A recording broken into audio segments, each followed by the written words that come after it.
Puan Zulina, tapi dia minta saya take over sebab dia tak senang hati anak dia nak UPSR Isnin ni.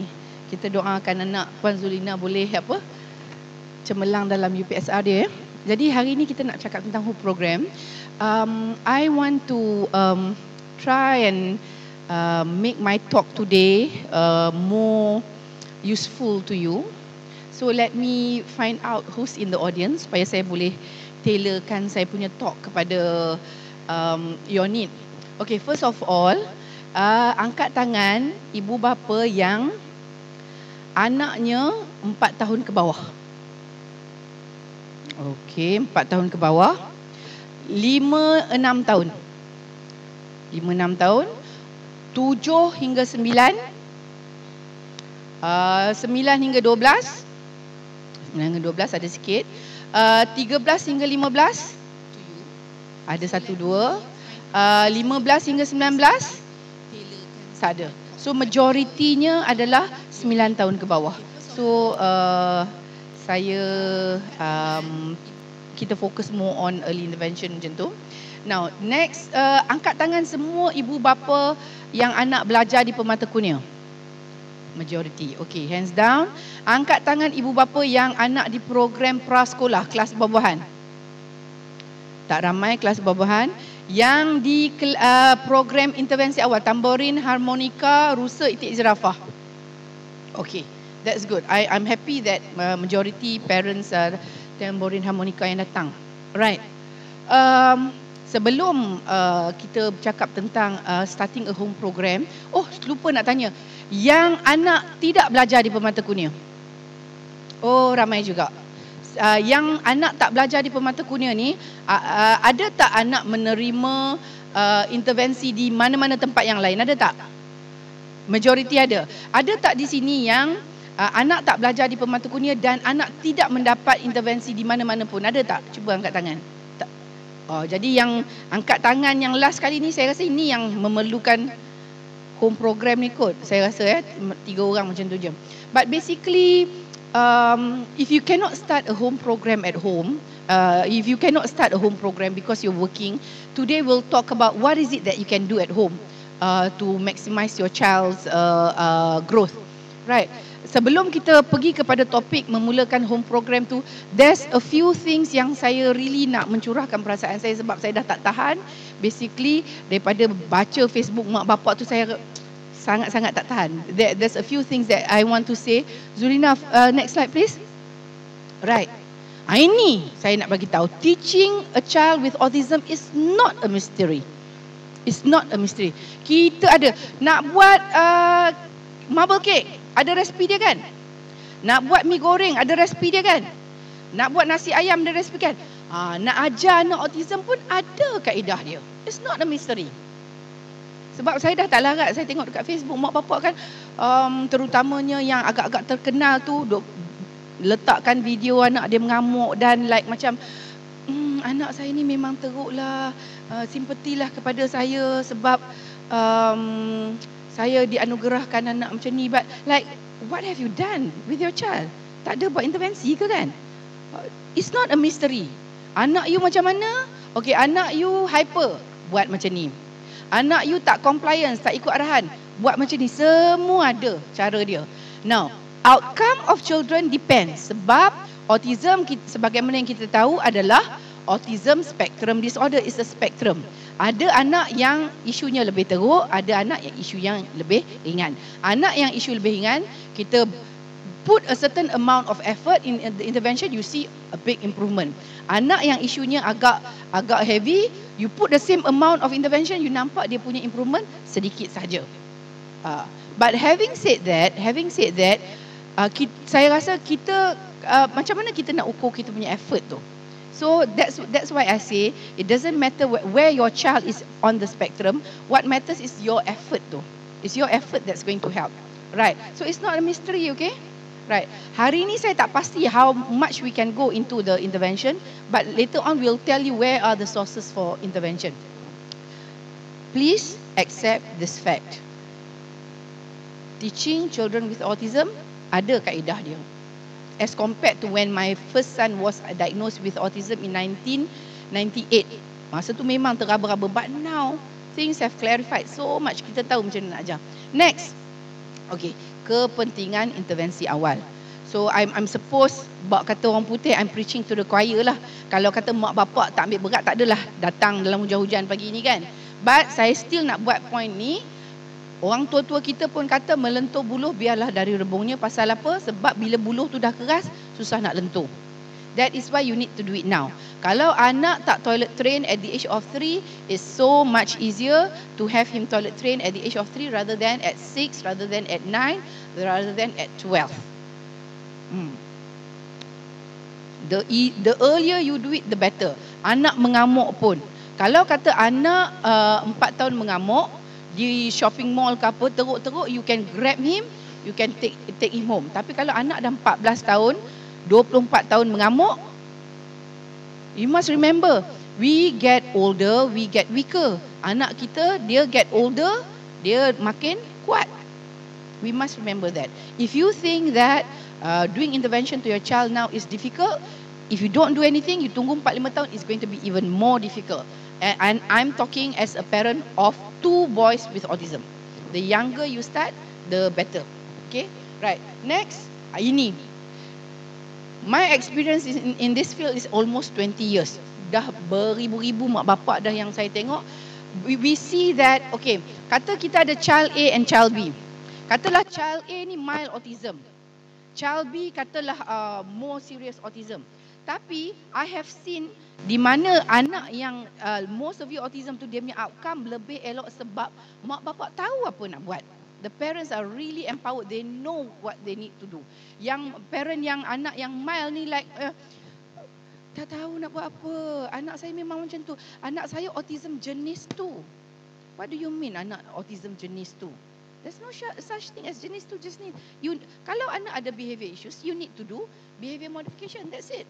So memang, if you ask me, apakah ramuan yang kita kata tadi nak masak nasi ayam, nak masak kek marble dan sebagainya, apa antara ramuan untuk supaya intervensi anak tu berjaya adalah mak bapak yang committed, mak bapak yang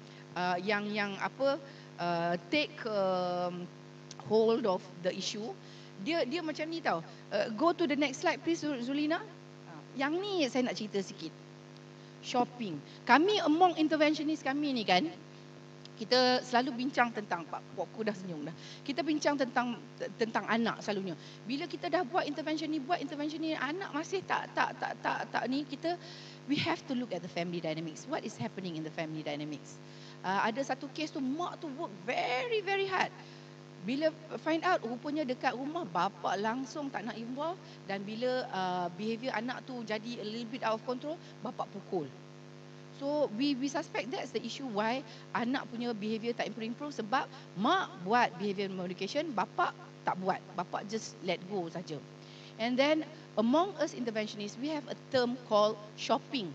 Shopping ni maksudnya mak bapa yang ada anak autism ni, dia shopping for ubat penyembuh anak dia ni. 2 bulan buat ABA, lepas tu nanti 2 bulan lagi buat acupuncture, nanti lagi 2 bulan buat rendam anak dalam ais, nanti lagi 2 bulan. They shop around.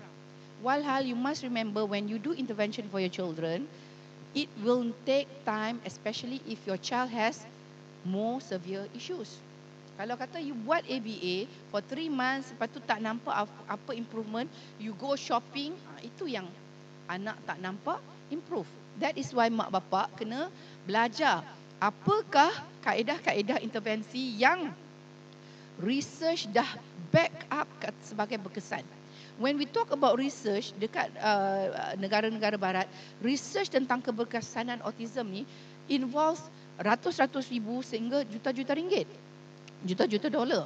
It's not like dia orang buat research kacang-kacang main-main ni. So the evidence-based strategies memang ada bukti bahawa berkesan. So don't shop around, it's going to waste your time. Saya, my approach is,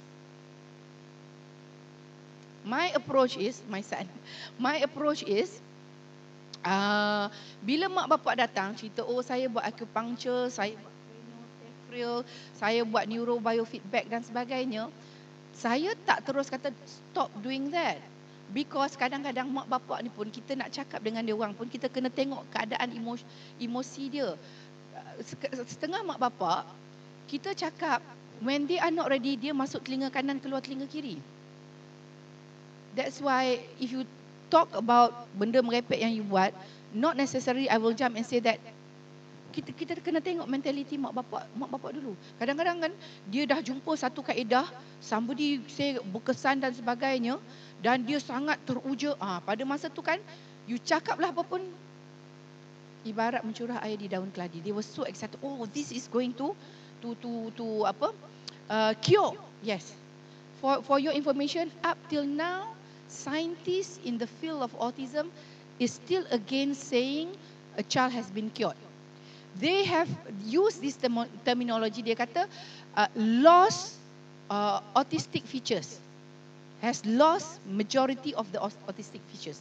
Why? Pengalaman saya, anak contohnya SPM straight A, anak autism SPM straight A masuk ke universiti, dia bukan saja dia punya GPA turun, tapi dia punya social skills pun out, dengan tak boleh bercampur dan sebagainya. Because semasa dia di sekolah, the school environment is structured. Ada prefect cakap, kata buat macam ni, cikgu akan okey mana homework dah siap ke tidak. When you go to university, there's no prefect. There's no mak bapak situ. And kalau you need to take care of yourself, and he was not able to do that. He did not have what we call executive functioning. Executive functioning is important among youth with autism. Executive functioning tu maksudnya membahagikan masa.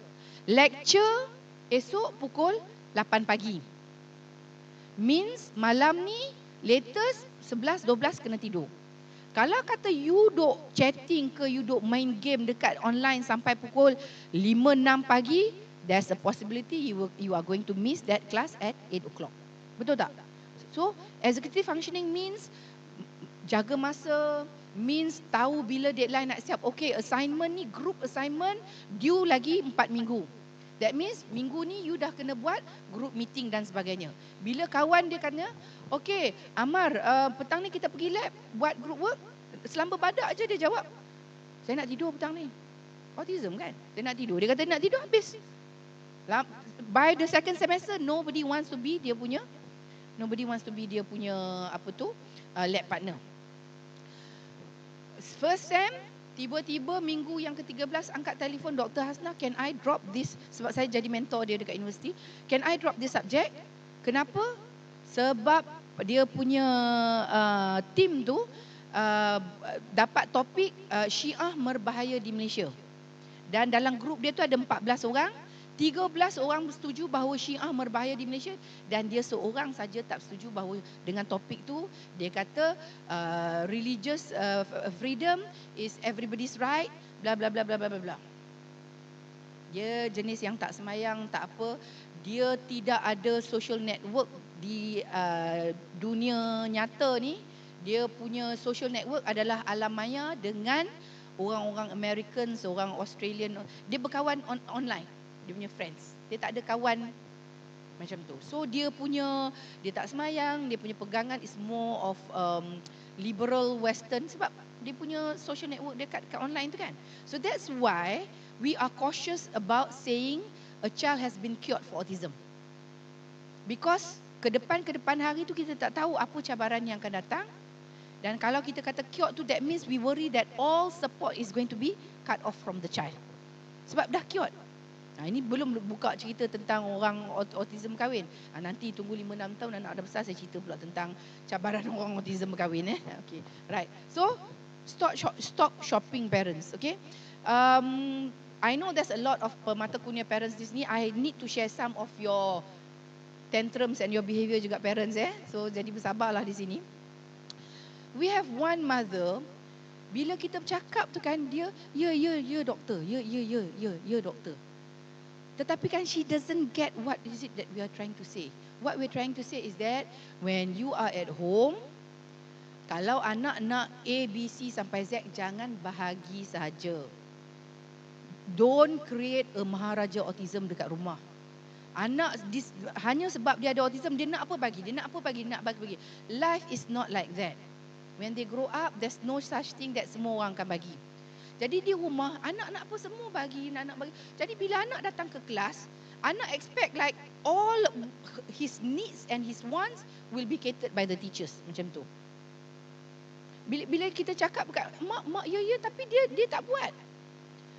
Bila kita kata okay, kalau anak pakai kasut sendiri is going to take 10 minutes, biar anak pakai kasut sendiri sebab that is dia punya practice. Tak, the moment anak keluar kelas, dia akan pakaikan kasut untuk anak. Sampai bila? So we are telling the parent that you have to change your behavior in order to help your child to grow. Tapi masuk telinga kanan, keluar telinga kiri. Yang dia sibuk, this mother ni dia sibuk shopping. Belum lagi Zulina, patah balik masih lagi shopping. Sorry, Zulina telling me to move on. Yang mak tu masih lagi shopping. Pagi di Permata Kunia, petang pergi tempat lain. Dia sibuk mencari expert untuk shopping for expert to fix dia punya child. Dia terlupa bahawa expert nombor 1 to fix her child is herself. I hope you're getting my point, ya? Jangan sibuk thinking that other people are going to fix your child. That's not going to happen. It's you. Every day, how do you interact with your child is going to shape who the child is, what the child is. Apa yang akan jadi pada dia. Okay, right. Okay, now we have to move on to the real points. Okay, come Zulina. Okay. I think after all these years of working with parents, one of the reason why anak-anak tak berapa menjadi adalah mak bapak dia tak ada rancangan. Dia tak merancang. Because tengok anak tu huru-hara sangat, like nak merancang macam mana ni. I've heard one father say that bila kita bercakap tentang nak hantar anak ke sekolah, dia kata, saya ni tak terfikir. Anak dia 6 tahun. Dan dia kata, saya tak terfikir lagi doktor tentang nak hantar anak ke sekolah sebab anak saya ni nak duduk makan pun tak boleh. Nak suruh duduk di meja makan pun tak boleh. Our whole life, family life is chaotic. Nak fikir apa? Jadi bila you tak fikir tentang anak tu nak dibawa ke mana, whatever intervention yang you buat tu macam tak ada hala tuju. Okay? So first of all, kita kena merancang. Yang langkah pertama adalah apa hala tuju masa hadapan anak. Nanti saya akan bagi beberapa example lah kan. Kita dah clear apa ke mana anak kita nak bawa. The next one is kita kena tetapkan hala tuju objektif jangka panjang. Imagine that anak ni macam kapal ni nak bawa ke mana? Kalau you tak ada destinasi, you akan sekejap ke hulu, sekejap ke hilir. After so many years of doing intervention, anak tak menjadi juga. Sebab you tak set what is it that you want to achieve. So itu objektif jangka panjang. Dah lepas kita kenal pasti objektif jangka panjang, kita kenal pasti objektif jangka pendek. Sebab objektif jangka pendek inilah yang kita buat akan mencapai objektif jangka panjang. Dan objektif jangka panjang itulah yang akan tolong anak kita bantu dia punya hala tuju masa hadapan. Dah dapat objektif jangka pendek, then kita rancang intervensi harian. What is it that we need to do every day in order to achieve kita punya objektif jangka pendek tu? Dan dah kita rancang, of course kena jalankan. Jangan main merancang saja, angan-angan je. Dan dah lepas kita jalankan, kita kena pantau kemajuan. A very simple example. Parents kan kadang-kadang, anak saya macam ni, saya kata, okay, let's have an experiment. What is it that bothers you about your child? Bagi satu example. Satu example mudah. Satu example mudah saya kata. Dia kata saya stres dengan anak saya. Dia dah 11 tahun dan anak dia jenis tinggi 11 tahun. Dan dia punya habit adalah setiap kali nak mandi, dia akan buka baju di boleh hantar babysitting tak? Parents, kita minta hantar babysitting ya sebab kita buat live streaming. Right. Come, follow your teacher.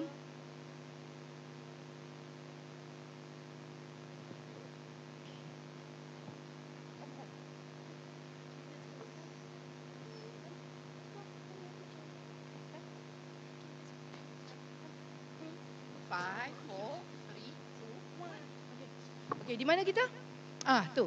So, what is it that bothers about your child? Dia kata anak saya 11 tahun dan anak saya ada habit bila nak mandi daripada bilik tidur ke bilik air dia akan bogel. Dia akan bogel, dia akan terlompat-lompat macam baby tu pergi mandi. Lepas mandi, badan tak lap, bogel lompat-lompat balik ke bilik tidur. Saya kata, okay, let's talk about what is it that you need to do. First of all, arahan kepada anak clear tak? Masa anak melompat-lompat bogel tu, what do you say? Adakah you say, Amar, berapa kali mak kata nak pergi bilik air tu pakai towel? Is that clear instruction? You should go to your child, bawa dia balik ke bilik, kata, Amar nak pergi bilik air, towel. Mana towel? Towel tu kat mana? Kalau kata dalam bilik tidur tu tak ada towel, it's your fault. Cari hook, lekatkan kat dinding, lekatkan kat towel. Tepi hook tu buat instruction, pakai towel ke bilik air. Make sure that the instruction is very concrete. Kalau anak tak boleh baca, lukis gambar budak pakai towel, tunjuk kat anak. So you need to make the instruction clear. Lepas tu anak bogel ke tak bogel, kalau kata dia pergi dengan pakai towel, good job Amar. Macam ni lah mama kata. Ataupun kalau dia tak pakai, tarik dia balik ke bilik tidur, kata, Amar, towel. So you kena follow up. So dia kata, doktor, kami memang nak buat tapi kami tak terbuat. Itulah. The thing is, anak dah 11 tahun, belum buat lagi. Kalau anak 16 tahun, katalah saudara mara datang, anak terlompat-lompat bogel pergi ke bilik air kan. Dia jadi macam ni. You know what are the issues with your child at the back of your head, but you never made any plans on how to tackle it. Betul tak? Esoklah, tak apalah. And then times goes by, end up macam mana?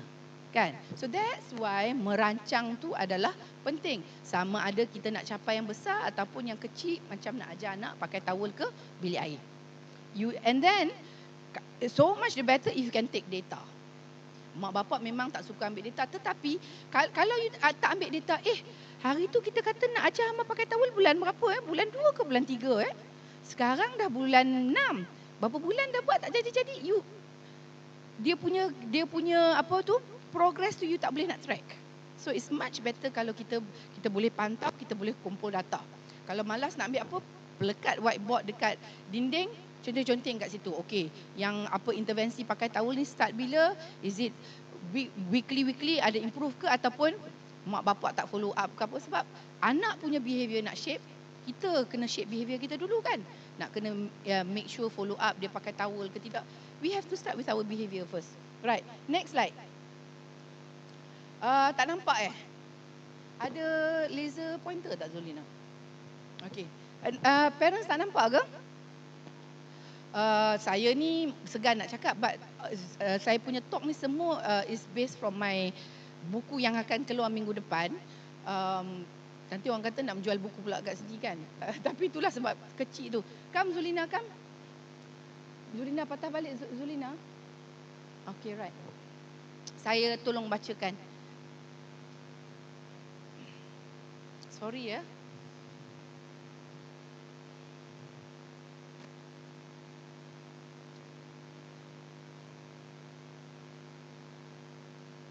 Okey.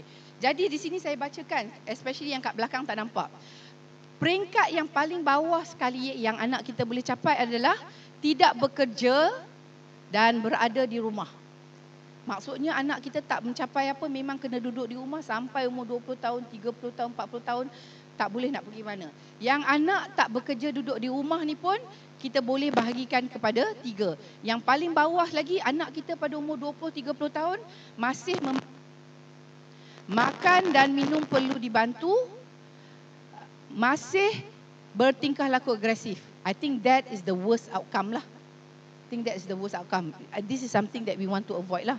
Yang second one is mampu ke tandas, slightly better, mampu ke tandas, mampu makan dan minum secara berdikari, tingkah laku tak agresif tapi ada tingkah laku negatif sikit. Ada steaming macam tu. So slightly better. Yang ketiga adalah tidak bekerja, duduk di rumah tapi mampu berdikari untuk urus diri. Dia lapar, dia boleh bancuh Milo sendiri. Dia lapar, dia boleh bakar roti, buat toast, sapu jam ke apa ke. Tak adalah nak tunggu adik abang balik baru nak makan, baru kelaparan kan. Dan tiada masalah tingkah laku. So kalau anak tak mampu bekerja, we are talking about outcomes. Some parents work very hard. For example, my son, my first son with autism, dia ada comorbidity. Comorbidity means dia ada dua isu. Dia bukan saja ada autism, dia ada isu lain. Kalau anak ada lebih daripada satu isu, kita panggil comorbidity. Anak saya dia ada autism and at the same time dia ada mental retardation. Mental retardation means IQ di bawah 70. Anak yang IQ di bawah 70, bahasa kasarnya kita sebut mental retardation, bahasa lembutnya adalah masalah intellectual disabilities. Anak yang IQ di bawah 70 tu, dia punya pencapaian like reading, writing is almost impossible. Dia tak boleh nak retain tu. Jadi usually anak yang ada autism plus mental retardation, most of the time they will end up not working at home. Sebab nak hantar dia bekerja ke mana-mana susah. Tetapi kalau kata at the age of 20, 22, 23, duduk di rumah, dia nak mandi, dia boleh mandi sendiri. Dia nak pergi ke tandas, dia boleh basuh sendiri. Dia tahu tak berak dalam seluar.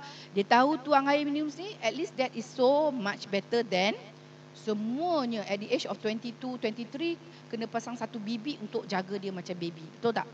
Okay.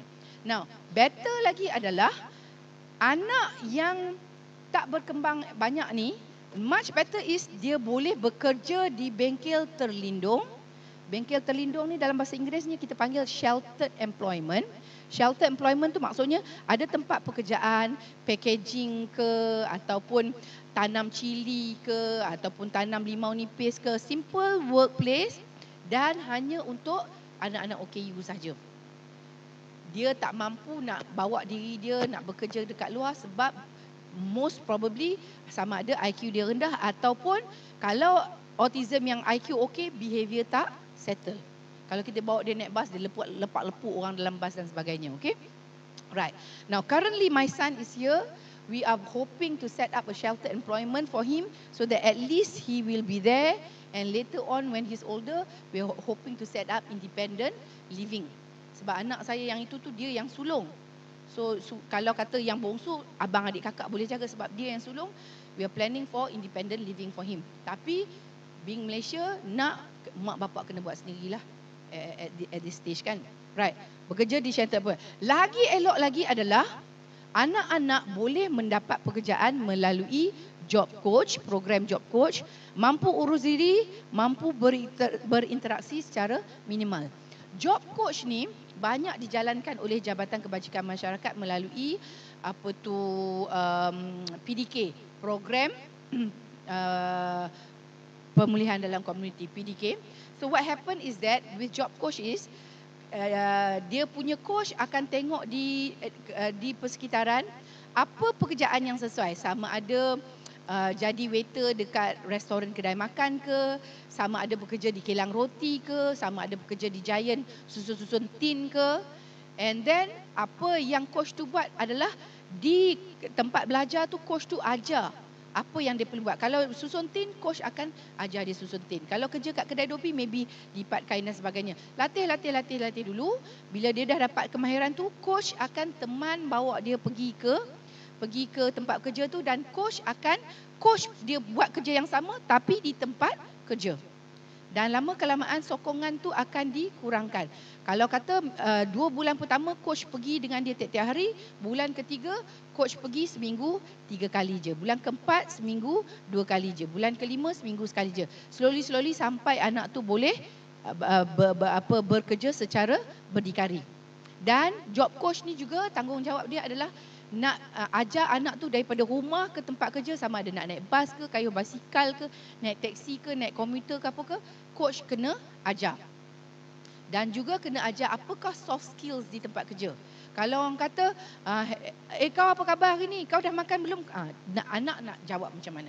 Itu job coach. Jadi tuan-tuan dan perempuan nampak ya, apa yang saya susun di sini adalah anak yang apa orang kata kemampuan yang paling rendah, slightly better. Better than job coach adalah anak boleh belajar di institusi kemahiran khusus untuk OKU dan seterusnya mendapat pekerjaan yang sesuai. Now we have contohnya college community sekarang ada buka program untuk remaja-remaja OKU. Kita ada sekarang ni alhamdulillah YB KJ bercakap tentang macam mana nak buat program untuk remaja autism di IKBN, Institut Kemahiran Belia Negara, and kita ada college daya dan sebagainya.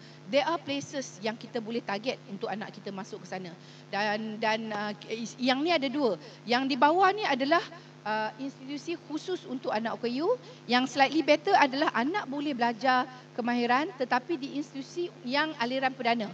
Maksudnya dia pergi buat course tu sama dengan orang-orang yang lain. Dan contohnya macam kawan saya lecturer di college community, dia kata dia ajar culinary kepada anak-anak istimewa ni. Dia ajar macam mana nak buat pineapple upside down cake lah, macam mana nak buat apa yang kek merah-merah tu, velvet cake lah, macam-macam jenis kek. Tapi dia kata dalam banyak-banyak kek ni, dia punya anak murid yang autism, dia hafal satu saja iaitu cupcake. Dan apa dia buat, dia duduk rumah hari-hari dia buat cupcake. Dan resepi daripada college community tu sangat sedap. Dan dia kerja dia jual cupcake je. Orang akan datang ambil kat rumah dan sebulan dia punya income RM1,000 hingga RM2,000. Okey lah kan. Jadi untuk diri dia tu lepas lah. Okay. Jadi dan slightly better adalah anak mampu belajar di universiti atau college dan seterusnya mendapat pekerjaan yang sesuai. So basically target untuk anak kita adalah anak kita boleh berdikari, anak kita boleh menjana pendapatan sendiri, boleh jaga diri dia, anak kita boleh hidup secara bermaruah, tak ada kutip makan daripada tong sampah, tak ada mayau sana, hidup dengan bermaruah. Dan saya rasa yang paling penting sekali adalah anak kita boleh hidup bahagia. Being happy, being productive and having dignity. That is our ultimate goal. Untuk diri kita pun, ya saya, boleh tak kita simpan kat ujung? Okey. Lagi nanti saya punya train of thoughts tu dah ni, okey. Right, sebab banyak kita nak ni kan. Okay, so basically we want our child to be able to live independently.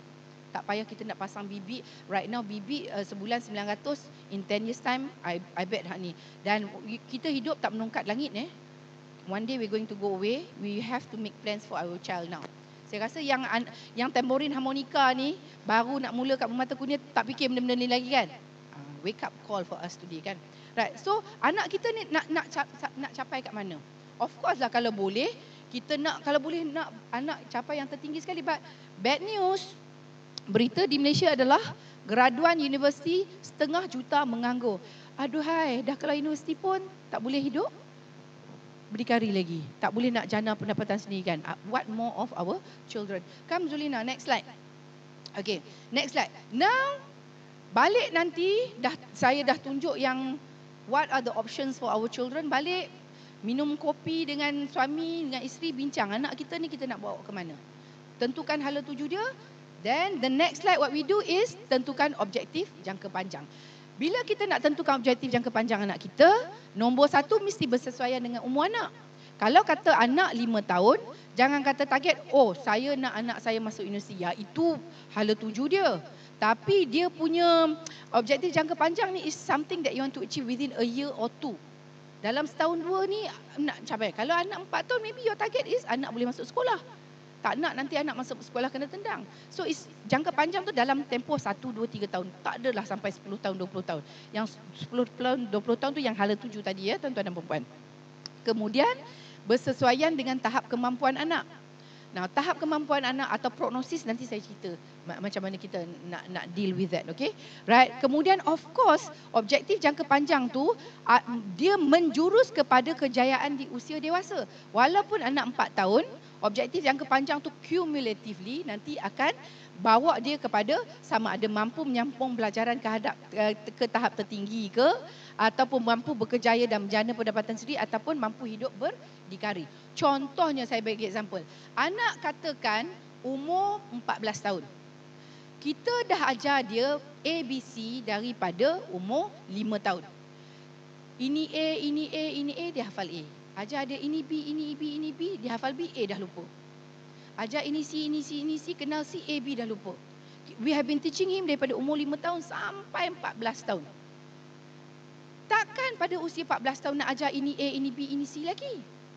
tak sesuai dah. Kalau dia umur 14 tahun, dia tak mampu membaca, then you need to start teaching him how to fry an egg, how to siram pokok bunga, how to operate the washing machine, how to sidai kain. You need to give him more of daily living skills. At the age of 14, kalau you ngajar dia baca daripada 5 tahun sampai 14 tahun masih lagi tak boleh membaca, there's a possibility dia hala tujunya bukan ke arah universiti. Hala tujunya adalah ke arah vocational. So we start with the small things at home. Later on kalau dekat rumah dia boleh tolong dekat rumah. Kalau you hantar dia ke sheltered workplace, bengkel terlindung, budak tu akan boleh buat kerja. Now, ini yang kompleks dia. Mak bapak kata, doktor, saya cadangan saya bila saya mati nanti saya nak tinggalkan 3 juta untuk anak saya. Dan 3 juta ni maksudnya tiap-tiap bulan kalau masuk fixed deposit 7% per annum, satu bulan anak saya ada 15,000. Tak tahulah, you do the mathematics lah. So anak saya tak payah kerja. Tak boleh macam tu. Anak with autism, bila dia duduk saja kat rumah, dia tak pergi mana, dia tak apa, sama ada dia akan mula, dia punya behavior tu akan makin teruk. Dia mula pecahkan TV, dia mula pecahkan apa. Just imagine yourself. At the age of 23, 24, hari-hari bangun tidur tengok TV, tidur. Bangun tidur tengok TV. You boleh biul tau. Dan worst still adalah, especially kalau anak-anak yang lelaki tu, dia boring-boring, dia akan mula masturbation. Dan bila dia dah start kenal masturbation, dia dah buat, dia dah sedap, nak stop will be very difficult. So kalau you ada 3 juta nak simpan untuk anak you pun, anak you mesti bekerja. Dekat rumah tu sekurang-kurangnya ajar dia sapu sampah, ajar dia siram pokok bunga, create hobi. Pagi-pagi macam kawan saya seorang tu millionaire, pagi-pagi anak dia bawa anjing pergi jalan satu round, petang anak dia jaga anjing, jaga anjing pet dekat rumah tu. Tak boleh target anak saya tak perlu buat apa sebab saya jutawan. Cannot. Apatah lagi yang kita tak jutawan ni, lagilah kena bagi skill kepada anak kita ya, tuan-tuan dan puan-puan. Right. Jadi next slide please. Ada satu point lagi saya nak share yang tentang prognosis tu. Now, tadi saya cerita 14 tahun kalau ajar membaca daripada umur 5 tahun most probably tak akan boleh membaca. Tetapi baru-baru ini pelajar master saya, dia cikgu sekolah menengah, dia gunakan modul bacaan yang kita guna di Pemata Kunia ni, dia buat eksperimen kepada anak murid dia umur 16, 17, 18. Maksudnya dah berbelas tahun duduk di sekolah tak boleh membaca. Pada usia 16, 17, 18 guna modul kita 3 bulan boleh baca. So kadang-kadang anak tak menjadi ni, adakah sebab kaedah kita bagi intervensi itu tak betul ke ataupun secara biologically memang anak tu tak mampu nak belajar. Yang itu kita kena tease out. Sebab itu di Permata Kunia, when children come in dalam program Tambourine Harmonica, kita letak 5 target. Boleh toilet train secara independent, boleh follow one step instruction, no disruptive behavior, boleh ada early communication, requesting, dan satu lagi adalah boleh duduk di meja dan menyiapkan tugasan sebanyak 15 minit. That's the first 5 targets for the first 6 months untuk anak-anak di Tambourine dan Harmonica. Kalau kata tak capai dalam 6 bulan tu, red flag naik. Dan interventionist akan bincang kenapa anak ni tak ni, adakah dia ada comorbidity dengan mental retardation ke, ataupun parents tak continue buat kat rumah, isu dia family dynamics ke, ataupun isu biological ke apa ke after 6 months. Anak mula-mula datang, kita bagi the best intervention. And kalau kata anak yang tak banyak isu tu, dalam tempoh 3-4 bulan dah naik ke kelas kucing, kelas kuda. So kalau anak yang cepat naik ke kelas kucing, kelas kuda tu, there's a possibility anak itu akan end up dekat kelas buah-buahan, dan possibility anak tu boleh masuk kelas inklusif and later on ambil academic track. Tapi kalau kata 6 bulan masih tak boleh naik, lepas 12 bulan tak boleh naik, then that means anak tu memang dia punya pathway dia lebih kepada kelas pendidikan khas, and kelas pendidikan khas is okay. Macam contohnya anak saya duduk dekat kelas pendidikan khas dekat US. After 4 years, he improved so much. He became independent. That's why the next thing that we need to do is to advocate supaya anak-anak kita yang masuk pendidikan khas ni mendapat pendidikan khas yang berkualiti. Supaya 6 tahun dia dekat sekolah tu tak terbuang macam tu ya, tuan-tuan dan puan-puan. Right.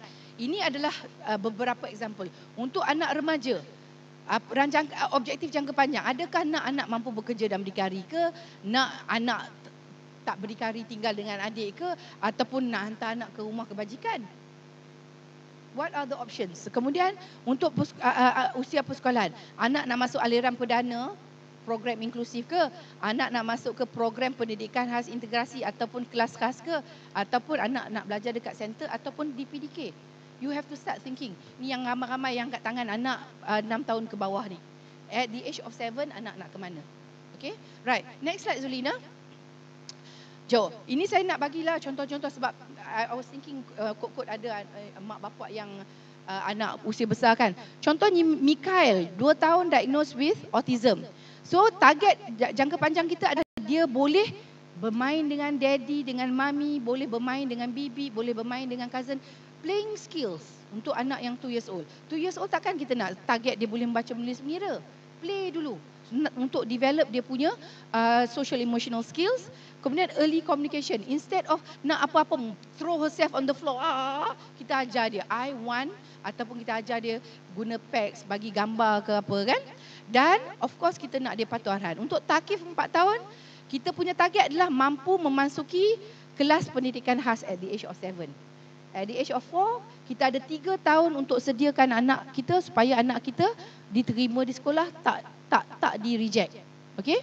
Kemudian kalau kata Razif 7 tahun, Razif ni high functioning sikit, kita punya target adalah dia boleh sekolah selama 6 tahun dalam program pendidikan inklusif. Kalau kata Naurah ni 9 tahun dah memang ada dekat sekolah tapi cikgu asyik duk kata Naurah ni have to go to PDK. Maybe kita punya target adalah kita nak make sure anak kita stay dekat sekolah government sampai umur 12 tahun. It depends. I hope as you are listening to my talk, you are already thinking about your child. Nak ke mana ya tuan-tuan dan puan-puan. Yang macam Fawaz 16 tahun, kita target daripada kelas pendidikan khas, dia boleh pergi ke sekolah menengah pendidikan khas vocational dan boleh dapat kemahiran di situ. Kemudian Abdul Rahman 19 tahun dah habis sekolah menengah, kita target dia nak pergi belajar culinary di college community. Kena ada plan, bukan anak yang normal saja ada plan ya, anak yang special ni pun kita kena ada plan and we need to work towards it. Right. Next slide please Zulina. Okay. Dah kenal pasti objektif jangka panjang dan objektif jangka pendek. Katakan anak 4 tahun, you want to make sure that your child is accepted in school. So therefore now you need to identify apakah objektif jangka pendek.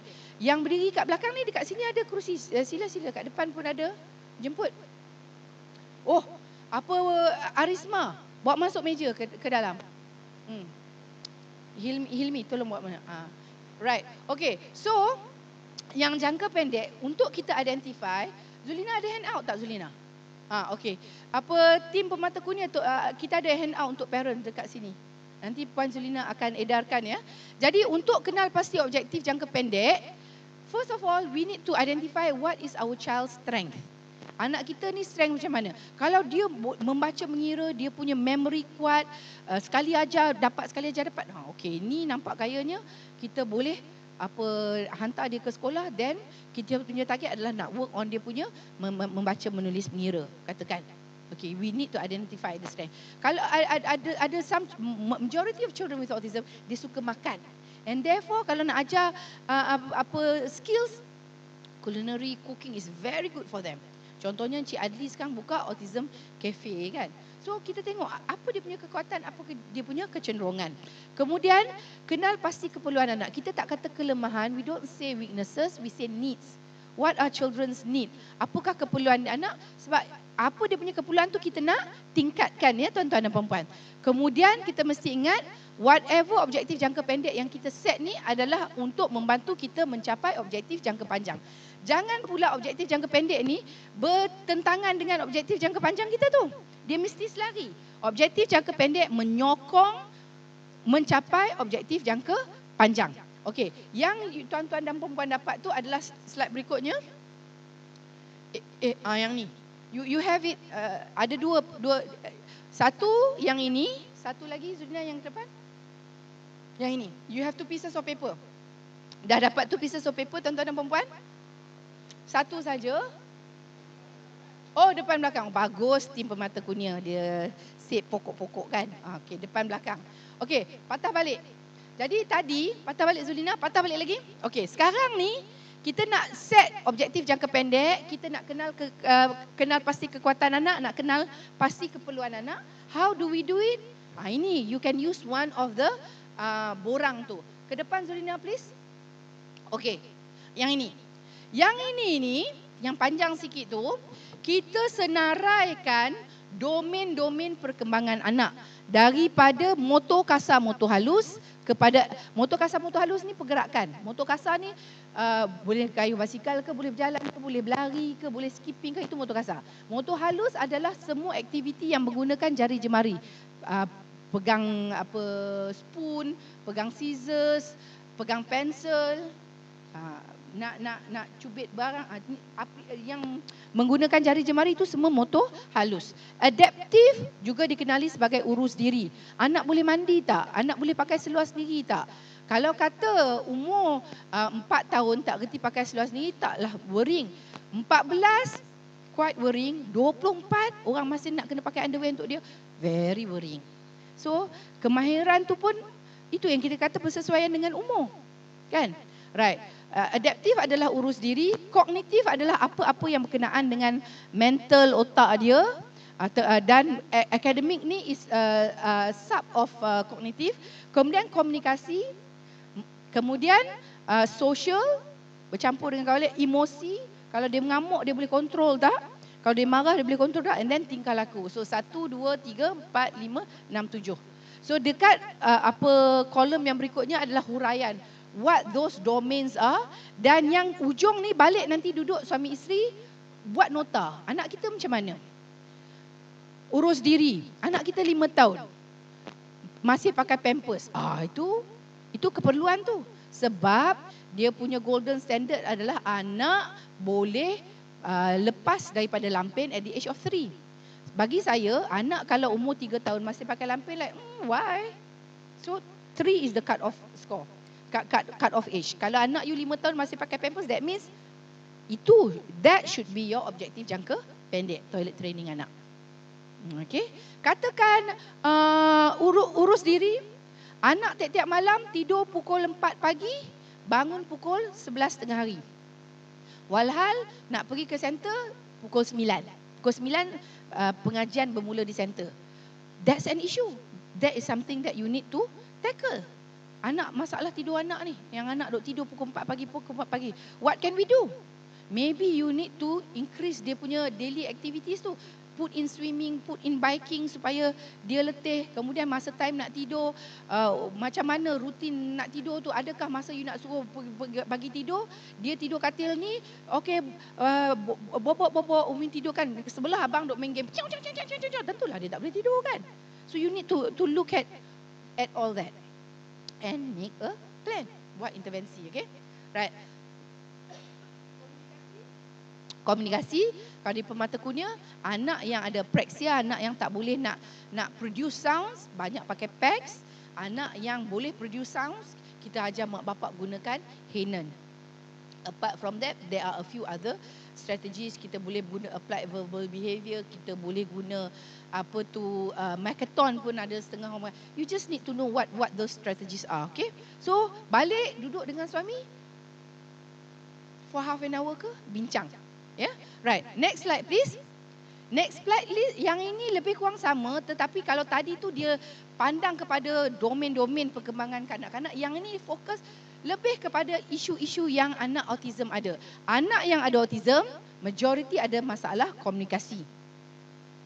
Sama ada dia tak boleh bertutur ke, tapi dia bertutur tetapi tak make sense. Boleh bercakap, tapi bila kita dengar apa dia cakap tu, dia duk hafal dialog kartun SpongeBob ke, ataupun dia tak ada two-way communication. Kita kata, Amar, belajar apa di sekolah tadi? Saya pergi ke sekolah sebab saya nak jadi polis. Boleh bercakap, boleh berkomunikasi, tapi tak ada two-way communication tu, tuan-tuan dan puan-puan. So, tanya anak kita dari segi karakteristik, apa karakteristik dia?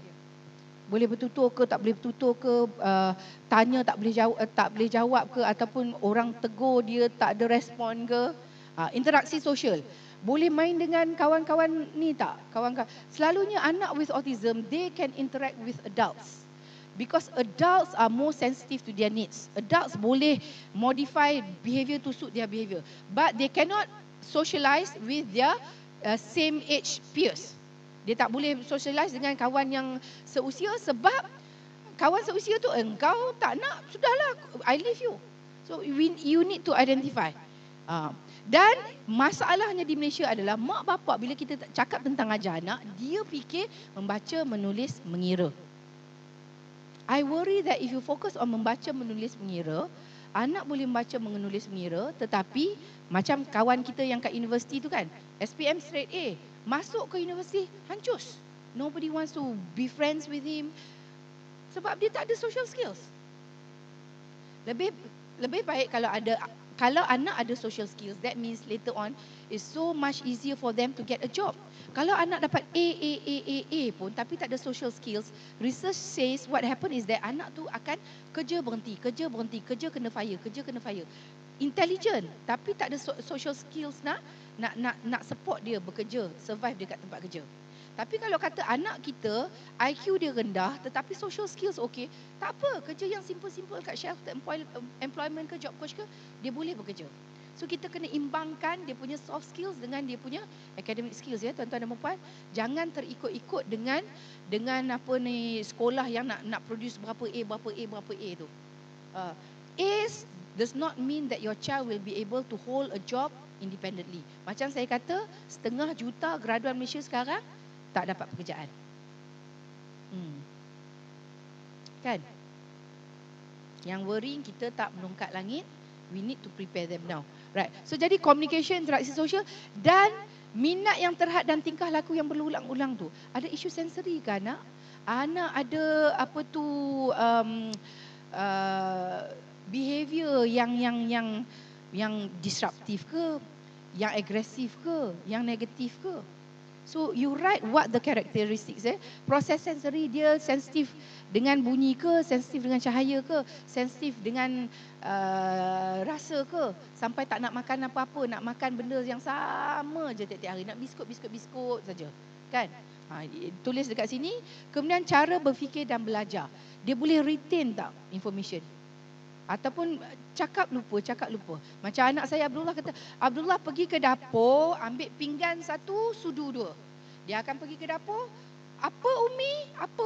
Dia ingat pergi ke dapur. Tapi nak ambil pinggan dengan sudu 2 tu, tak ingat. So, bila kita tahu anak kita tahap tu, kita bolehlah dari situ nak bawa ke mana.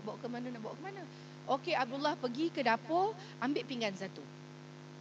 Dia pergi ke dapur, dia sampai kat situ, pinggan, kita remind. Dah dia boleh ingat, nanti kita bagi pinggan dan sudu. Every day we do it.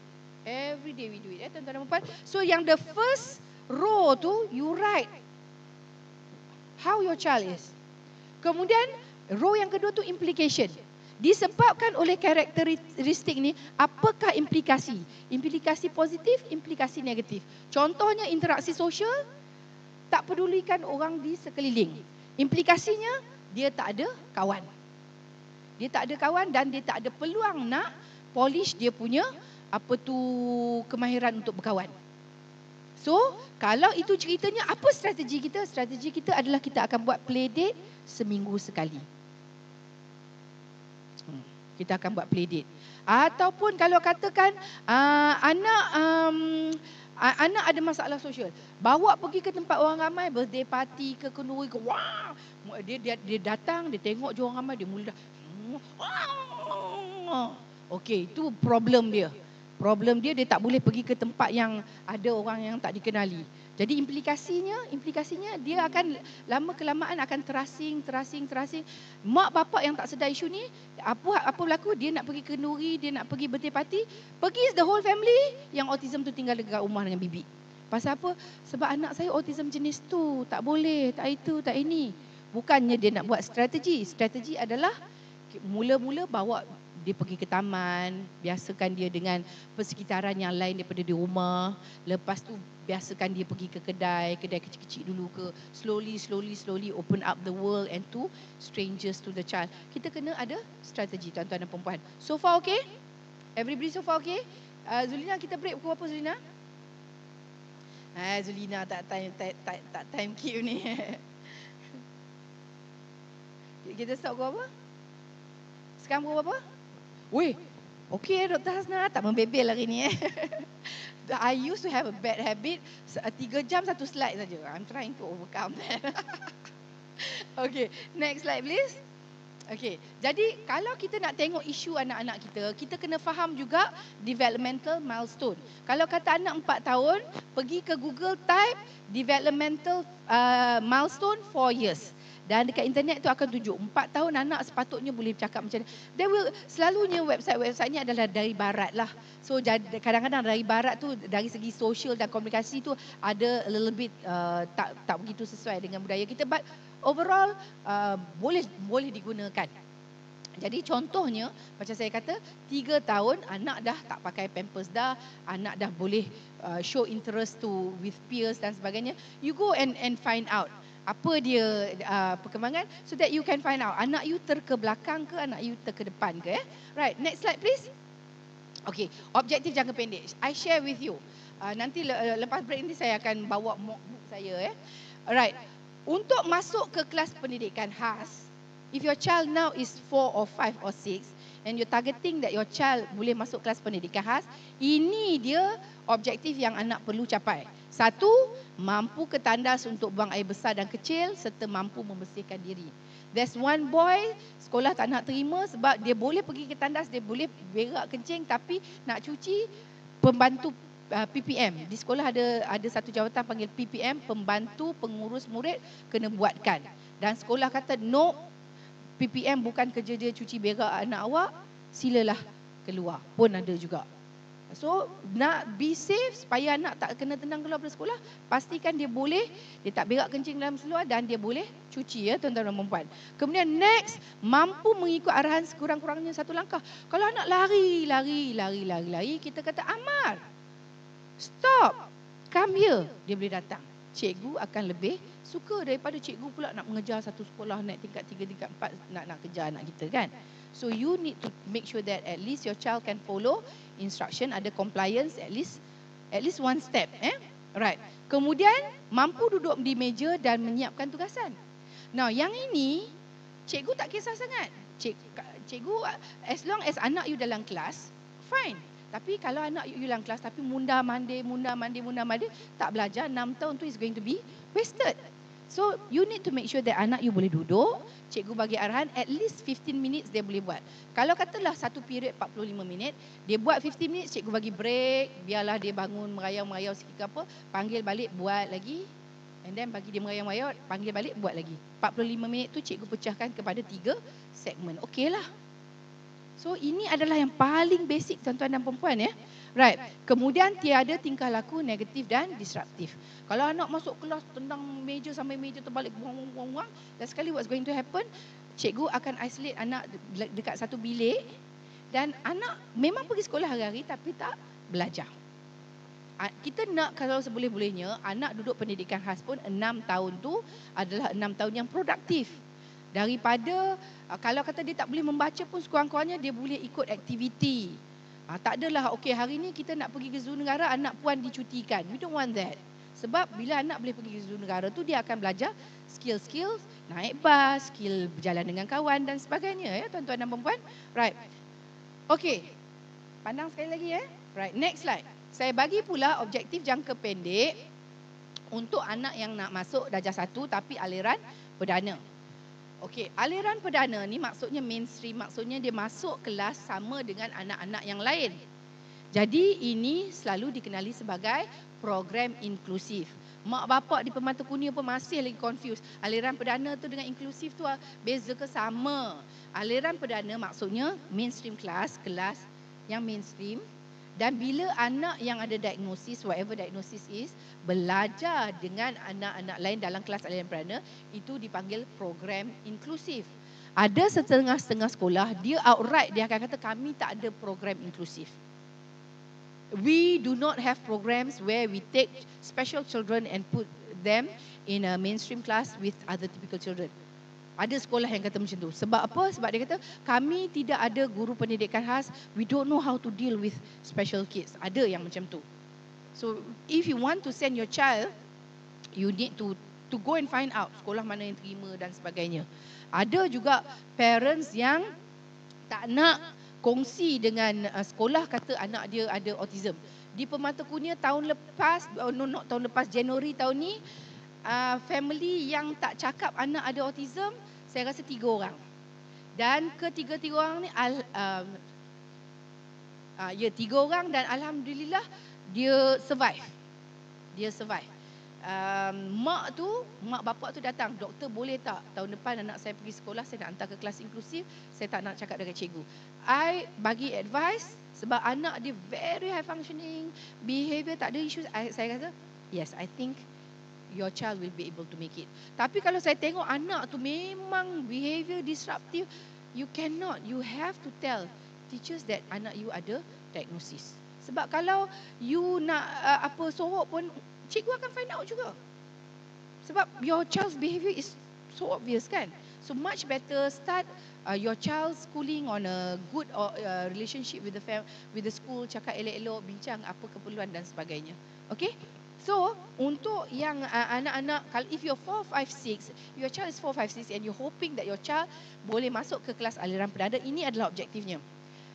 Sama seperti yang tadi, mampu ke tandas, mampu ikut arahan, mampu duduk di meja, tiada tingkah laku. 1, 2, 3, 4 tu sama yang macam tadi. Tetapi yang kelima, menguasai kemahiran asas 3M, membaca, menulis, mengira. Saya minta maaf, falsafah, I'm an educationist. Falsafah saya berbeza. Falsafah saya adalah anak pergi sekolah untuk belajar, tapi zaman sekarang anak dah tahu baru boleh pergi sekolah. Kalau anak tak tahu, tak boleh pergi sekolah. Which I find, saya tak setuju. But what to do, our society is now as such. Okay? Nak pastikan anak boleh membaca, menulis, mengira, baru boleh masuk aliran perdana. When I was in darjah 1 dulu, I couldn't read. I know J, C, D. Bila pergi ke sekolah darjah 1, barulah belajar dengan cikgu. Ini ayam jantan. Ingat lagi tak kita punya readers daripada sekolah rendah dulu? But now different. I hope our society will change, but I think it will take time. Kemudian, satu lagi skill yang anak kita perlu ada adalah bersedia belajar di dalam kelas yang mempunyai bilangan murid yang besar. Ini we are worried sebab di Permata Kunia the biggest class murid ada 14 orang. Kelas nenas dan kelas manggis, satu kelas ada 14 orang. But when they go to school, satu kelas 40 hingga 50 orang. We are a bit worried. Okay, right. Kemudian boleh berinteraksi dengan semua pihak dengan baik. They are able to interact. Okay, right. Next slide please, Zulina. Okay, sekarang kita dah bercakap tentang hala tuju, dah bercakap tentang objektif jangka panjang, objektif jangka pendek. Dan sekarang kita nak cakap tentang merancang intervensi. Can we continue, Zulina? Everybody okay? Sebab banyak benda nak share, so that's why saya cakap laju ini. Right, Zulina, dalam thumb drive tu, ada tak rancangan intervensi Saif? Yang tu. Okay. Saya bagi contoh ya, rancangan intervensi Saif. Right. Okay. So, anak ni fictional, Saif bin Yasin umur 4 tahun, mak bapak dia kata objektif jangka panjang. Ini pada 4 tahun mak bapak make the decision bahawa anak boleh masuk ke sekolah pada usia 7 tahun. At this stage mak kata boleh masuk ke sekolah saja. Sama ada boleh masuk inklusif ke ataupun boleh masuk kena masuk kelas pendidikan khas, dia not sure. Tapi dia tu by hook or by crook anak nak masuk sekolah. Sebab mak bapak tak ada duit nak hantar ke center, mak bapak tak ada duit nak hantar ke private school, government school is going to be.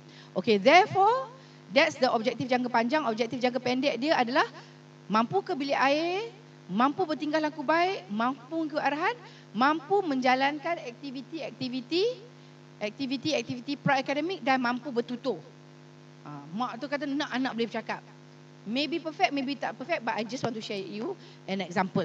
So that's the objektif jangka panjang. Jadi based on objektif jangka pendek, based on this, sekejap Zulina. Okay, macam tu. Jadi bila kita punya objektif adalah anak mampu ke bilik air, therefore Kemahiran yang perlu diajar adalah kemahiran ke bilik air lah.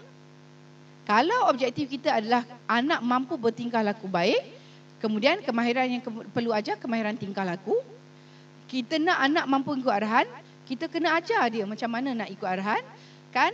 Kalau anak mampu menjalankan aktiviti, dan kita kena ajarlah. So, objektif tu kita kena tukar kepada apakah kemahiran yang kita nak ajar. Kita identify dulu. Okay, next, go down Zulina. Ini kemahiran yang perlu ajar. So, apa rancangan intervensi dia? Naik atas lagi Zulina. Oh, cop. Okay. Jadi, apa yang kita perlu buat setiap hari adalah latihan ke bilik air. Toilet training. Kita kena buat modifikasi tingkah laku. Kita nak bentuk tingkah laku dia kan. Kalau hari-hari mengamuk tu, you need to figure out macam mana to overcome yang mengamuk-mengamuk tu. Yang mana nak overcome, nak ikut cakap dia saja ke dan sebagainya. Kemudian, kita nak ajar dia macam mana nak ikut arahan. Bila kita kata come here, dia datang. Kalau kita kata come here, lagi dia lari. It's not working because you dah letak you punya objektif jangka pendek kan. Kemudian latihan pro-akademik, you nak dia boleh duduk dekat meja. So, letak dia dekat meja, bagi dia puzzle ke, bagi dia sorting ke, bagi dia matching. Okay, time. Dia boleh duduk berapa lama? Dia boleh duduk 30 saat saja. Okey, umur 4 tahun, dia boleh duduk di meja 30 saat, lepas tu dia ambil benda, pang, baling. 4 tahun. 5, 6, 7, you have 3 years to work so that your child yang boleh duduk 30 saat tu, boleh duduk di meja sehingga 15 minit. Tentu boleh, you have 3 years. Ini yang kita kata kena ada rancangan. Bila kita tak ada rancangan, kita tengok dekat Facebook orang ni buat macam ni, kita pun buat macam ni. Kita tengok orang buat macam ni, kita pun buat macam ni. Tapi kita tak ada rancangan. But if you have a rancangan, you want your child to be able to sit and finish dia punya task for 15 minutes. You have 3 years, takkan tak boleh capai. Dan 3 years tu pecahkan kepada 6 bulan, 6 bulan, 6 bulan. 6 bulan tu pecah lagi pada 3 bulan. Tengok dalam 3 bulan capai ke tak capai. Oh, the first 3 months down the drain. Apa tak jadi. I need to go get ilmu macam mana nak ajar anak supaya boleh duduk di meja. Ini 3 bulan dah bazir ni. Tinggal lagi 2 tahun setengah, 2 tahun 9 bulan je lagi ni. You need to pantau. Okay? Right. Kemudian adalah latihan tutoran. Yang ni konon-kononnya mak buat rancangan intervensi. So, dia just kata latihan bertuturan macam tu je. Dia tak tahu apa nak buat. Okay, ada lagi tak kat bawah Zulina? Habis dah ke? Dah habis dah. Okay, so sekarang ni ini adalah rancangan intervensi Saif. It's very basic. So kita tengok macam mana mak dia nak buat rancangan intervensi harian. Right, next slide please. Tu apa? No, dekat word. Rancangan harian Saif. Okay. Kita bayangkan mak dia ni full time mom and is the mother who's going to do the intervention. Kita tengok dulu ya, lepas tu nanti kita bincang. Okey, mak dia kata pukul 8 mak akan bawa lari di sekitar taman perumahan. Itu aktiviti dia. Apakah what is the targeted skill? Targeted skill adalah mengurangkan tingkah laku hyper dan belajar mengikut arahan. Now, the child is yours. You can't control your child. You expect the therapist to control your child. Therapist tu married to your child ke? Therapist tu nak jaga your child sampai dia besar ke? Tak boleh. It's your child. You should be able to control dia punya behavior. Dan bila kita bercakap ni, I want to tarik perhatian tuan-tuan dan puan-puan kepada belajar mengikut arahan. Compliance, bahasa Inggeris kata compliance. Kita bagi arahan, anak comply. Ada kemahiran patuh arahan. If you want to teach your child compliance, the easiest way to teach is through physical activities. Kalau you kata, oh, saya nak buat macam cikgu, duduk di meja, anak warnakan. Fine motor activities like colouring is more difficult than gross motor activities. Kalau kita tengok dari segi mudah ke susah, yang paling mudah adalah gross motor activities, physical activities macam berlari, kayuh basikal, naik buai, melompat dan sebagainya, yang itu lebih mudah diajar daripada aktiviti yang dia perlu duduk, perlu fokus, perlu pegang, perlu tengok dan sebagainya. Sebab itu bila kita nak ajar anak compliance, belajar mengikut arahan, teach through physical activities. The easiest physical activities, saya nak tanya, yang mana lebih senang? Berlari atau berjalan atau naik basikal? Yang mana lebih senang? Monkey bar ataupun jogging? Jogging. Of all the physical activities, yang paling senang adalah jogging, berlari ataupun berjalan. Sebab itu saya kata kalau anak hyper, anak tak nak ikut arahan, bawa anak berlari. Dan dari situ awak tengok, kalau you lari dengan anak, kalau dia kata Amar stop, dia boleh stop tak? Dia tak stop. That means your child is not compliant. You need to teach your child how to stop. Dah lari-lari, anak dah stop. Okey Amar, jom balik rumah. Naik kereta. Wah! Dia nak tengok burung, dia nak tengok. Wah! Anak you tak ada compliant.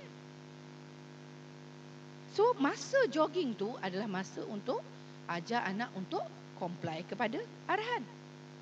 Bila anak dah comply, kita kembangkan aktiviti tu.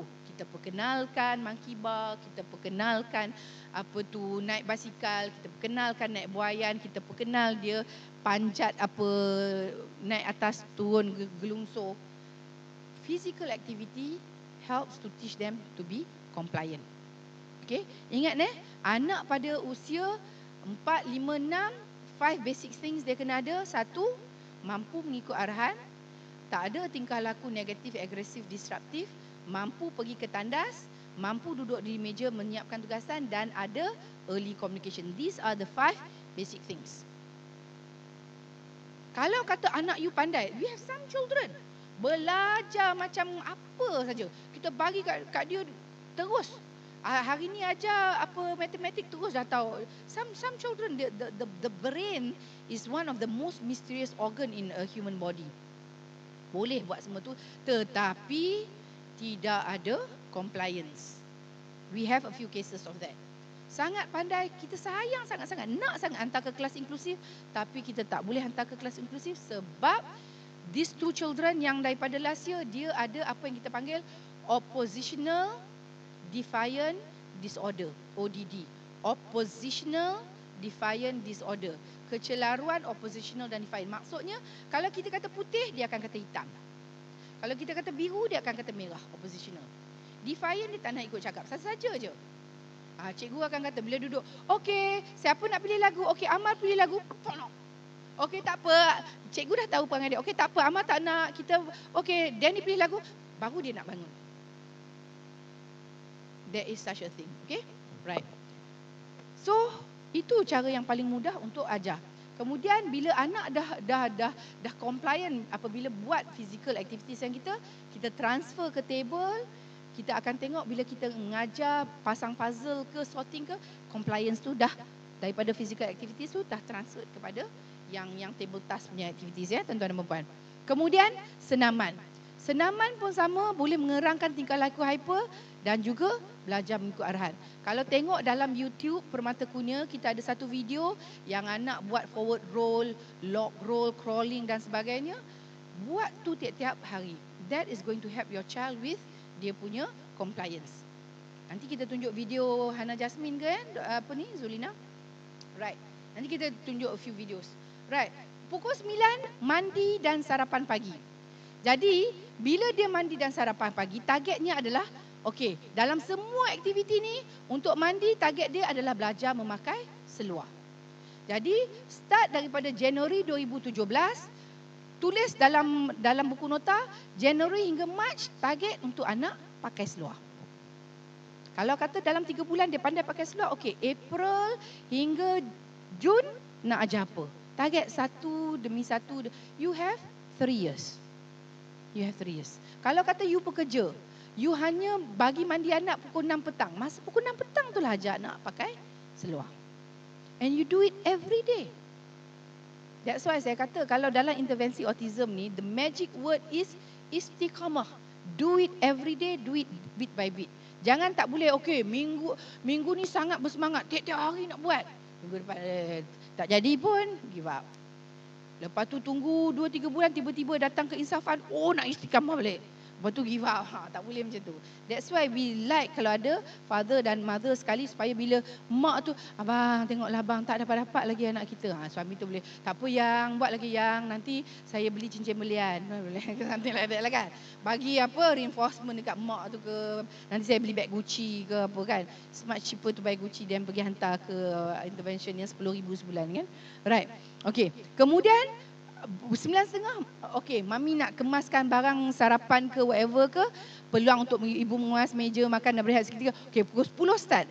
Belajar di meja, selang-selikan dengan peluang bermain. Okey, panggil anak datang ke meja, bagi dia sorting.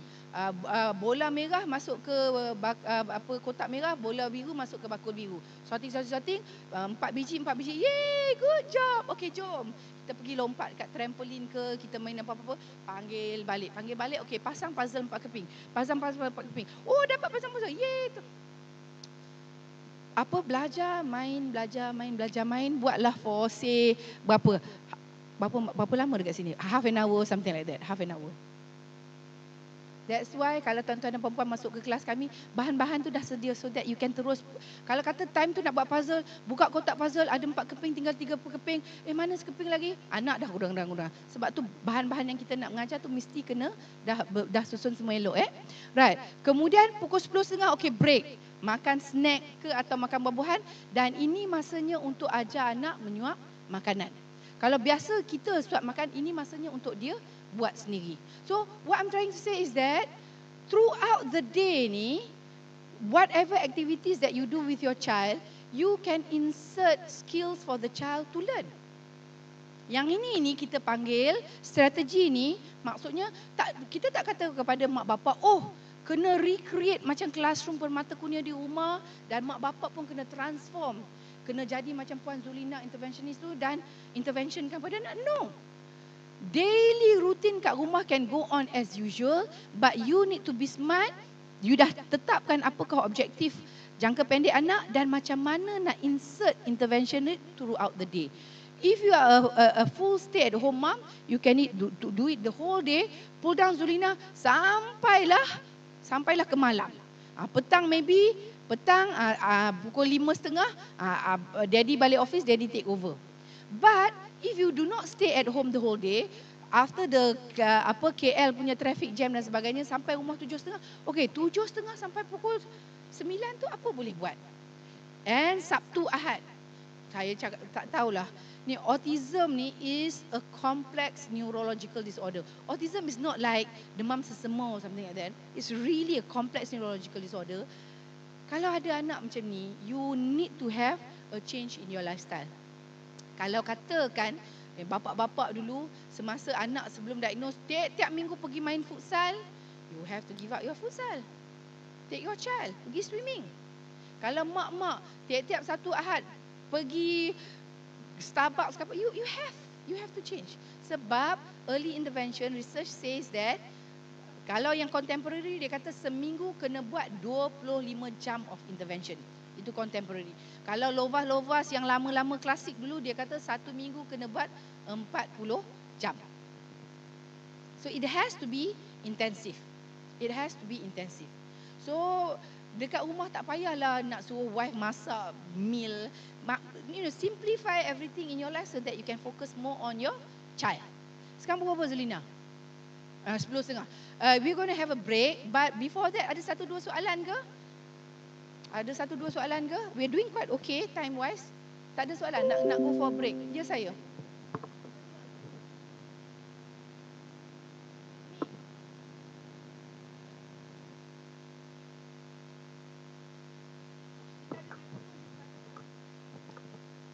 Assalamualaikum, selamat pagi. Saya Puan Ari dari PJ. Saya merupakan seorang ibu yang anak ada masalah slow learner dan sekarang sekolah berada inklusif di salah satu sekolah di PJ. Saya sangat kenal dengan Prof, tapi saya tak pernah tengok Prof. Anak saya sekolah di Alam Syah 1, di mana penolong kanan dia adalah orang kuat PBD. Okay, your question please. Soalan saya, anak saya sekarang ni 11 tahun, Prof. Dia dah inklusif selama 4 tahun. Jadi sekarang ni dia ada masalah macam karakter dia berubah. Dia jadi daripada dia seorang yang sangat-sangat low confident, dia tak ada, memang dia susah nak berkomunikasi apa benda semua. Belajar pun memang susah. Saya agak struggle lah. Cuma sekarang ni dia dah rasa macam dia dah macam budak normal. So bila aktiviti untuk kelas di PPKI, dia dah tak nak. Dia dah tak nak get involved dah masuk. So saya jadi macam agak stress sebab sometimes kadang-kadang dia punya social skill dia okey, sometimes social skill dia tak okey. Dia macam karakter dia macam dia ada dua split. Macam dengan saya dia lain, dekat sekolah dia lain. Dan Saya kan ada anak tingkatan 5. Tingkatan 5, sekolah dengan sains Melaka. Dengan kawan dia lain, dengan saya dia lain. Dengan kawan dia cakap tentang boys, cakap tentang music, cakap dengan apa. Dengan saya cakap tentang exam, cakap dengan apa. I think that's how children are. Cuma saya agak tertekan sebab sekarang ni saya tak tahu untuk dia ke sekolah menengah. Sebab dia tahun depan dia akan depends, kita tengok dia punya apa results. Kalau kata result, saya rasa kan dia macam ni tau. Kalau autism, you said your child has slow learner. I have issues with slow learner ni. Slow learner ni is neither here nor there. Budak slow learner ni, dia tak belajar, adakah sebab biologically dia ada wiring dia ke, ada dia punya perceptual yang tak membantu dia belajar, ataupun dia tak pandai sebab cikgu tak pandai ajar, dia tak dapat peluang untuk belajar. So slow learner is a very problematic terminology. Dan dari segi akademia tak ada. Kalau kita tengok di SM5 ke apa, tidak ada kategori slow learner. Saya rasa slow learner ini adalah satu kategori yang digunakan oleh negara dunia ketiga yang tak cukup pakar nak buat diagnose. So the easiest is there's this catch it all category, slow learner, macam tu. Okay, tak apa, tu satu isu. Now, if we talk about autism, it's a spectrum. If you talk about children's ability, it's a spectrum. Once in a while, you ada genius. You jumpa genius yang okay, soft skills okay, science pandai, apa pandai. To tell you the truth, if you ask me to, I'm a professor lah kononnya ada PhD.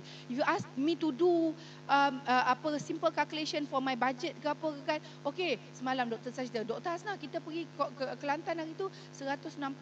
Kita pergi IKEA hari tu, you pakai duit I 69. Berapa you nak kena bayar?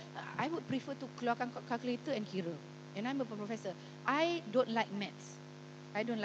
So what I'm trying to say is that sebagai manusia kita ada area yang kita strong, kita ada area yang kita tak strong. And then kita ni ada spektrum. Dan isu dengan pendidikan di Malaysia adalah is so terbelah dua. Pendidikan khas ataupun aliran perdana. It's either you are over there or you are over there. Di negara-negara barat, dia punya inclusion tu dia lebih luas.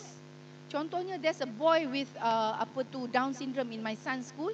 Most of the time he's in class inclusive, but untuk English dia pergi ke kelas pendidikan khas sebab dia ada problem with dia punya speech. Dia still go. So pergerakan anak daripada kelas pendidikan khas ke kelas inclusive is very seamless. It's very seamless. Dan budak-budak di sekolah pun, kalau kawan sekejap pergi pendidikan khas, sekejap pergi inklusif, tak pandang serong, cikgu pun tak pandang serong. I hope that one day we'll get to that stage.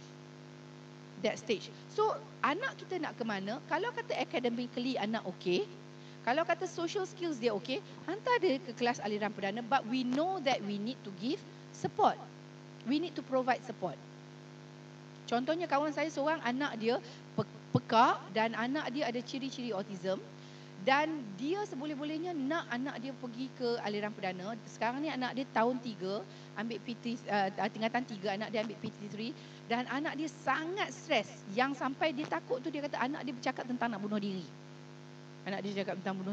So saya kata tak apalah, get her over with PT3, dan nanti tingkatan 4 tengok kemahiran apa yang dia suka. Dia suka masak ke, dia suka menjahit ke apa, arahkan dia ke arah vocational. Zaman dulu masa kita kecil-kecil dulu, cita-cita nak jadi apa? Doktor, lawyer, engineer, betul tak? Doktor, lawyer, engineer. Sekarang ni people are talking. Saya bila interview orang nak masuk diploma pendidikan, you kerja apa? Saya kerja sebagai animator. Saya pun tak tahu. Rupanya dekat belah KL tu, dia ada satu company, dia lukis kartun. Dia lukis kartun dan kartun tu kemudian dihantar secara soft copy ke Hollywood dan Hollywood put it together into a cartoon. Tapi yang draw di Malaysia. Saya pun tak tahu.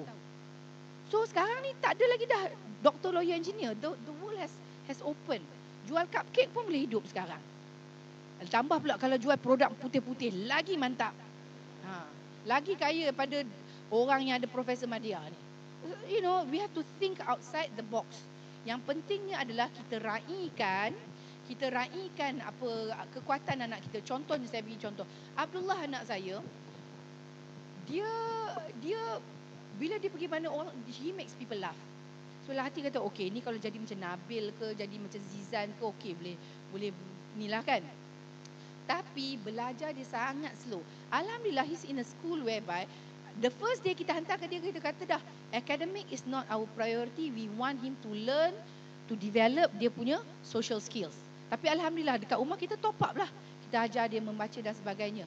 Baru-baru ni pergi ambil result, of course lah, result dia merah-merah saja. Dan saya dengan cikgu pun saya tak stres. Sebab saya tak nak ikut orang yang anak-anak 21A, 42A ni kan. So saya kata, cikgu kata, doktor, tengoklah doktor, Abdullah dia boleh menulis, dia boleh mengeja. Tetapi dia mengeja macam Bangla, doktor. Saya pun gelak. Macam mana? Membelikan mimbili.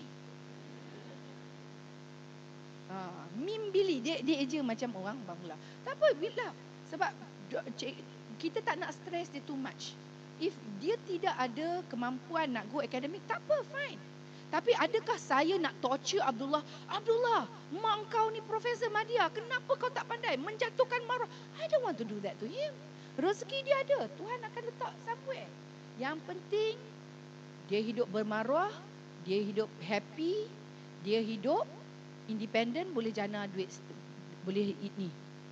Macam kawan saya, anak ambil PT3, cakap tentang nak bunuh diri, cakap tentang nak kelar-kelar, kemudian tak sedar. Like, I wish she would say to the daughter, tak apa, tak dapat A pun tak apa. A tu tak penting, yang penting tu apa skill yang you dapat. Especially mak bapak yang ada anak istimewa ni, kita. Kalau cikgu tak ada that paradigm shift, kita shiftkan paradigm kita dulu Right, Pokku, can I ni a break sebab I nak tengok I punya. Okay. Minta maaf saya rasa anak you dah 11 tahun, dia ke arah puberti tu. Arah balik, nak jadi balik. Akhir balik. Lepas tu, dia rasa kalau program kat PKI macam budak-budak bodoh je. Dia tak nak lah. That's a good point. Ya. Cikgu tak tahu. Cikgu tak belajar psikologi. That is why, tuan-tuan dan puan-puan, that is why you need to have a good relationship with the school. You need to have a good relationship with the school. Can we stop now? Kita stop sekarang I need to go and... lepas ni kita ada lagi. Lepas kita start dah balik pukul berapa Selina? Kita start pukul 11 sampai 12.30. So we have an hour and a half. Thank you very much everybody. Hope to see you after this.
Okey, tuan-tuan dan puan-puan, kita ada buka jualan daripada Arisma, iaitu bahan-bahan yang dibuat sendiri, diproduskan oleh budak kanak-kanak autism.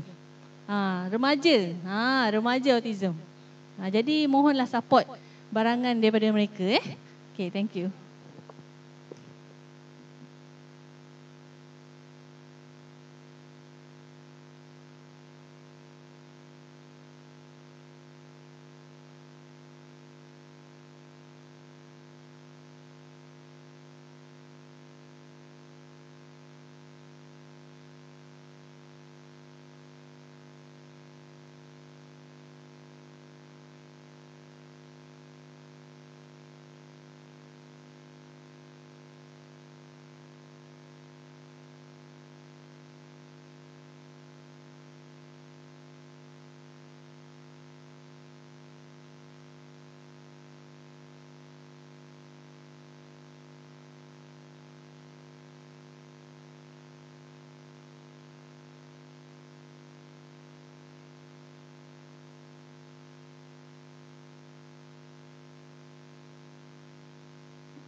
Tes.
Firdaus, kita nak tunjuk video anak-anak.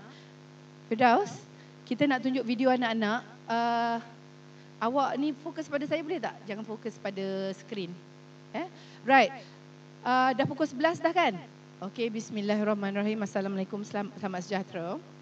While waiting for others to come, saya nak tunjukkan video.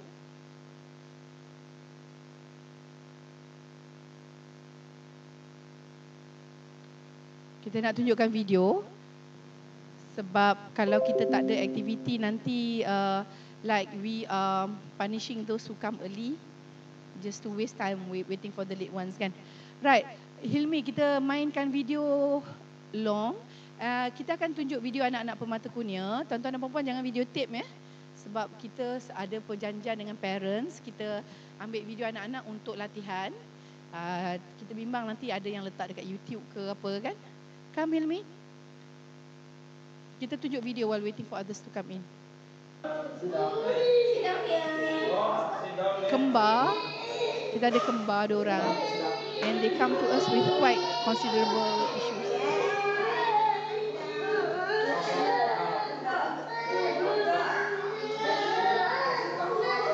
Jangan ambil video Baju kuning dengan baju merah.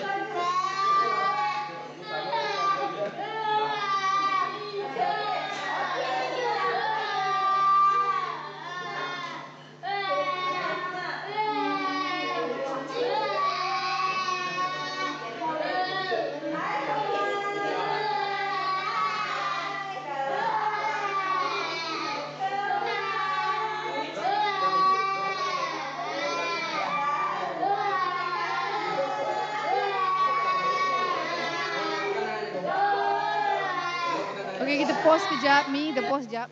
Okay, so when they come to us, I think they are already 6 macam tu. And anak-anak bila tak ada intervensi, di rumah boleh buat apa saja yang dia nak, boleh tengok TV, boleh buat apa. Tiba-tiba kita masuk ke kelas, kita letak expectation pada dia, perlu buat itu, perlu buat ini, tentu dia akan protes.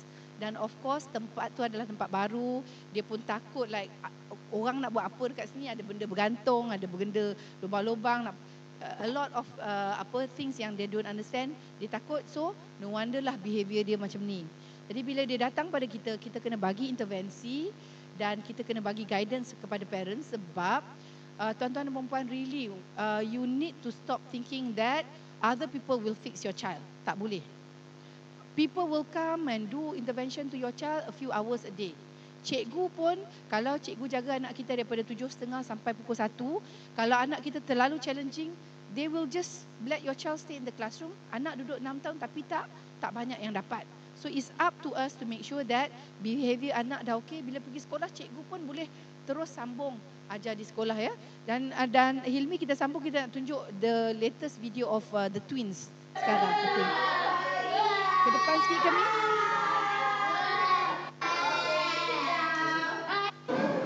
Now, that's the father. Dan dalam kelas kita ajar bapa macam mana nak buat packs. Macam mana nak gunakan kaedah packs. Iaitu kaedah packs, anak nak apa-apa, anak bagi kad gambar dan kita bagi apa yang dia nak. So, bapa pegang biskut, anak nak biskut, anak bagi kad gambar biskut. But even dekat tahap ni pun anak dia dah boleh duduk, dah tak menjerit, dah tak tarik baju cikgu. So, ada improvement. Come, I think kita tunjuk video Halik. We have lots of children who improve, tapi kita able to videotape beberapa saja sebab kita tak ada masa lah setiap hari nak go videotape budak-budak je kan. This is Halik 2015. 4, 3, 2, 1, circle time. Waktu belajar. Oh, circle time. Sit down. 1, 2, 3, sit. Okay. Okay, hai semua. Hai. Hari ini kita nak buat okey, pandai.